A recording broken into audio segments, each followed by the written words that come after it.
بہت سی دیوی اور دیوتاؤں پہ آستھا رکھنا، بہو ایش پوجا، ایک ایشور کو چھوڑ کر بہت سے خدا بنا لینا، اسی کو شرک کہا جاتا ہے۔ مجبوری کی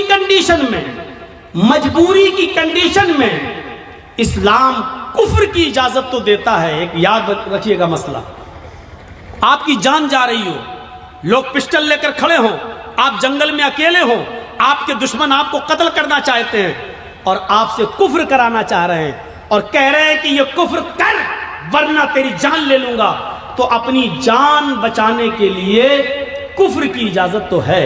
مطلب اگر وہ یہ کہیں کہ اللہ کو مانتے ہو کہ ہاں، اللہ کا انکار کر، بندوق لیں، کمپٹی پہ رکھ دیں، اللہ کا انکار کر، آپ جانتے ہیں یہ لوگ شوٹ کر دیں گے، مار دیں گے، بڑے ضدی لوگ ہیں، تو اللہ کا انکار کرنے سے اگر جان بچ رہی ہے تو بچا لو۔ میں نے اپنی اسپیڈ تھوڑی کم کر دی سمجھانے کے لیے۔ سمجھیے پہلے کفر کس کو کہتے ہیں اور شرک کس کو کہتے ہیں۔ کفر بھی حرام ہے، شرک بھی حرام ہے، لیکن کنڈیشن دیکھیے کیا ہے۔ اسلام کے اندر سور کا گوشت بھی حرام ہے، لیکن اگر جان جا رہی ہے آپ کی اور حلال چیز کوئی نہیں مل رہی ہے تو جان بچانا بھی فرض ہے۔ اگر آپ کو سور کا گوشت مل رہا ہے کھانے کے لیے تو اسلام پرمیشن دیتا ہے کہ اگر سور کا گوشت کھا کر جان بچ رہی ہے تو جان بچا لو، لیکن پیٹ بھر کے نہیں کھانا ہے، صرف اتنا ہی کھانا ہے جتنے میں کھا کر تمہاری جان بچ سکتی ہو۔ یہ کنڈیشن ہے، جان بچانا فرض ہے۔ لیکن کہیں فرض ہونے کے باوجود اسلام کیٹیگری دیکھیے، مجبوری ہے اور جان جانے والی ہے، کفر سے کرنے سے تو جان بچ رہی ہے۔ اللہ کے نبی فرماتے ہیں کہ کفر سے جان بچ رہی ہے تو بچا لو، لیکن دل سے اللہ کا انکار مت کرنا، ان کے منہ پہ کہہ دینا ہاں نہیں میں اللہ کو مانتا ہی نہیں ہوں، میں اللہ کو مانتا، صرف زبان سے کہنا، دل میں عقیدہ نہیں ہونا چاہیے۔ اور جب وہ چھوڑ دے تمہیں تو گھر پہ آؤ کہ اللہ تو میرے دل کا حال جانتا ہی ہے، میں نے مجبوری میں کہہ دیا تھا، اے اللہ میں دل سے تجھے مانتا ہوں اور تیرا اقرار کرتا ہوں، اشہد ان لا الہ الا اللہ و اشہد ان محمدا عبدہ و رسولہ۔ آپ کا اسلام کوئی فرق نہیں پڑے گا، کیونکہ آپ نے جان بچانے کے لیے اللہ کا انکار کیا۔ اللہ کا انکار کرنے سے جان بچ رہی ہے تو بچا لو، لیکن یہاں کنڈیشن کیا ہے؟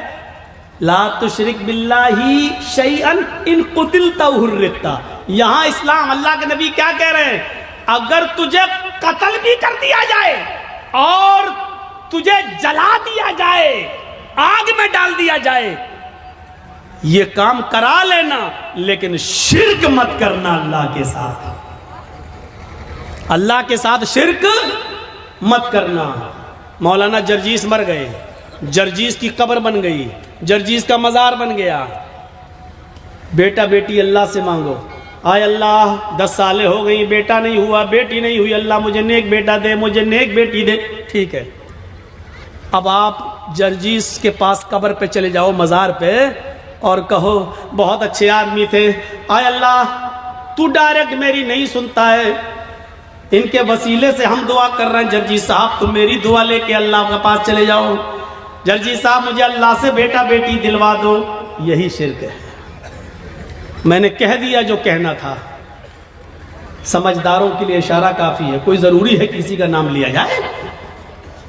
جب بغیر نام لیے بات بن رہی ہو تو نام نہیں لینا چاہیے۔ میرے بھائیوں، میں نے اپنا نام لے لیا اور کلیئر کر دیا، یہ شرک ہے کہ اللہ کو چھوڑ کر کسی اور کو پکارا جائے، کسی اور سے مانگا جائے۔ اذا سألت فاسأل اللہ، سوال کرو تو اللہ سے، وَإِذَا اسْتَعَنْتَ فَاسْتَعِنْ بِاللَّهِ، اور جب مدد طلب کرو تو اللہ سے۔ میرے بھائیوں، کوئی کمپٹی پر بندوق رکھ کر یہ کہے کہ میں اس پوری قوم کا سردار ہوں، مجھے سجدہ کر، میرے سامنے جھک، میرے سامنے سجدہ کر، یا میرے سردار کو سجدہ کرو، یہ میرے سردار ہیں، تو اللہ کا انکار کر کے جان بچ رہی ہے تو بچا لو، لیکن اگر کسی کو سجدہ کر کے جان بچ رہی ہے تو یہاں اسلام آپ کو جان بچانے کی اجازت نہیں دیتا، سجدہ کرنے کی اجازت نہیں دیتا۔ یہاں کہا ہے اللہ کے رسول نے، اے معاذ شرک مت کرنا، اللہ کا انکار کر کے جان بچ رہی ہے تو بچا لینا، لیکن اگر اللہ کے علاوہ کسی غیر کو سجدہ کرنا پڑے تو کسی غیر کے سامنے سر جھکا کر اپنی جان مت بچانا۔ اگر وہ تمہیں مارنا چاہے تو مار دیں، قتلتا قتل کرنا چاہے تو قتل کر دیں، حرقتا جلا کر آگ میں ڈال کر تمہیں کوئلہ بنانا چاہے تو بنا دیں، راکھ کرنا چاہے تو کر دیں، یہ اپنے جسم کو دنیا میں کرا لینا، لیکن کسی غیر کے سامنے سجدہ مت کرنا۔ اوف، اب آپ سمجھ گئے کتنی امپورٹنٹ بات ہے۔ اب ہر مسلمان غور کرے کتنا پرسنٹ مسلمان ہے۔ پہلے تو یہ غور کرے کہ وہ مسلمان ہے یا نہیں، پھر یہ غور کرے ہے تو کتنا پرسنٹ وہ مسلمان ہے۔ مجھے تو نہیں لگتا کہ کوئی آدمی 10% بھی کہہ سکے کہ میں 10% بھی مسلمان ہوں۔ آگے آنے والے واقعات، ابھی ہم چل رہے ہیں آپ کی طرف۔ میرے بھائیوں، عقل بھی نہیں مانتی اس بات کو۔ آپ بتائیے، آپ یہاں رہتے ہو بھلکی میں، اور آپ کی بیوی بھلکی میں رہتی ہے، اور آپ محنت کرنے دلی گئے، اور دلی میں کوئی آدمی محنت کر رہا ہے، یہاں سے آیا بیچارہ اور وہ گھومنے آیا، آپ ہی کے گاؤں کا ہے بھلکی کا۔ اب آپ نے دلی میں ایک ساڑی خریدی 5000 کی، 10,000 روپے کی خوبصورت ساڑی خریدی، اور خوبصورت ساڑی اس کے ہاتھ میں دے کر کہا کہ بھائی تم تو بھلکی جا رہے ہو نا، اتر دیناج پور میرے گاؤں میں جا رہے ہو نا، ایسا کرو کہ یہ ساڑی میری بیوی کو دے دینا۔ شوہر نے محنت کی، مزدوری کی، اچھا کمایا، اور اس کے بعد ایک ساڑی خرید کر اپنے دوست کو دی اور کہا کہ میرے گاؤں میں جانا اور میری بیوی کو دے دینا۔ دوست گھر پہ آیا، دروازے کو دستک دی، بیوی نے دروازہ کھولا، آئیے بیٹھیے۔ کیا ہوا؟ اے آپ کے ہسبینڈ نے آپ کے لیے ساڑی بھیجی ہے۔ اس نے ساڑی دی، اوہ اتنی خوبصورت ساڑی، آئیے آئیے بیٹھیے، چائے پی کے جائیے۔ اس نے دروازے کھولے۔ اب حقیقت کیا ہے؟ اس عورت کو تعریف کس کی کرنا چاہیے، شوہر کی یا ساڑی دینے والے کی؟ آپ کی عقل بھی کہے گی یار جس نے ساڑی بھیجی ہے اس کی تعریف، کتنے اچھے ہیں میرے شوہر، دیکھو اتنی دور سے بھی مجھ سے کتنا پیار کرتے ہیں اور مجھے کتنا مانتے ہیں، میرا خیال رکھتے ہیں، ساڑی بھیجی۔ اب وہ عورت بجائے شوہر کے تعریف کرنے کے اپنے دل کے سارے دروازے اس ساڑی لانے والے کے لیے کھول دے۔ ایکسکیوز می، آئیے چائے پی لیجئے، آپ کتنے اچھے ہیں، آپ ہمارے لیے ساڑی لے کے آئے ہیں، چلیے کہیں ڈیٹ پہ چلتے ہیں، چلیے کہیں گھومنے چلتے ہیں۔ اسی کی تعریف کے پل باندھنے لگے۔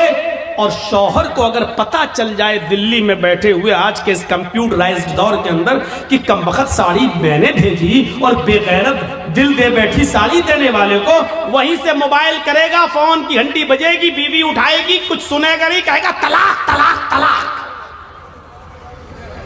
کم بخت، ساڑی میں بھیجوں تعریف دوسرے کی کر رہی ہے، ساڑی میں بھیجوں گھوم رہی دوسرے کے ساتھ۔ اللہ نے نبیوں کو بھیجا، رسولوں کو بھیجا، پیروں کو، ولیوں کو بھیجا کہ جاؤ تم میرے دین کا پرچار کرو اور اسلام کی اور توحید کی دعوت کو بلند کرو، بجائے اس کے کہ ہم اللہ کی حمد و ثنا بیان کریں، اسی کو مشکل کشا مانیں، اسی کو حاجت روا سمجھیں۔ اب ہم اللہ کو چھوڑ کر کہیں کہ تمہارے در پہ آیا ہوں، جھولا جھولی بھر کے جاؤں گا ورنہ مر کے جاؤں گا، تو میرے بھائیوں اس سے بڑی بے غیرتی کی بات کیا ہو سکتی ہے؟ جیسے ایک شوہر اپنی بیوی کی بے غیرتی برداشت نہیں کر سکتا، ایسے ہی اللہ بھی اس بے غیرتی کو برداشت نہیں کر سکتا کہ بندہ مجھے چھوڑ کر میرے ہی ہم ہی تمہارے جیسے بندوں سے مانگے۔ ارے تم کو کھانے کی ضرورت پڑتی ہے، ان کو بھی پڑتی ہے، تم پیتے ہو وہ بھی پیتے ہیں، تم کو بخار آتا ہے ان کو بھی آتا ہے، تمہیں سر میں درد ہوتا ہے ان کو بھی سر میں درد ہوتا ہے، تم کو پیشاب و پائخانے کی ضرورت ہوتی ہے ان کو بھی ہوتی ہے۔ وہ خود ہماری روزی روٹی کے محتاج ہیں، وہ خود ہمارے مدد کے محتاج ہیں، وہ تمہاری مدد کیا کریں گے؟ میرے پیارے ساتھیوں، اس چیز کو سمجھ لیجئے تو اسلام کے اندر پورے کے پورے آپ داخل ہو جائیں گے۔ تو پہلی چیز یہیں پر اسٹاپ، لا تشرک باللہ شیئا ان قتلت او حرقت۔ پہلی چیز کاٹ دیا جائے، ٹکڑے ٹکڑے کر دیا جائے یا جلا دیا جائے، اپنے آپ کو جلا لینا، کٹوا لینا، لیکن غیر اللہ کو سجدہ نہ کرنا، شرک مت کرنا، پہلی چیز۔ دوسری چیز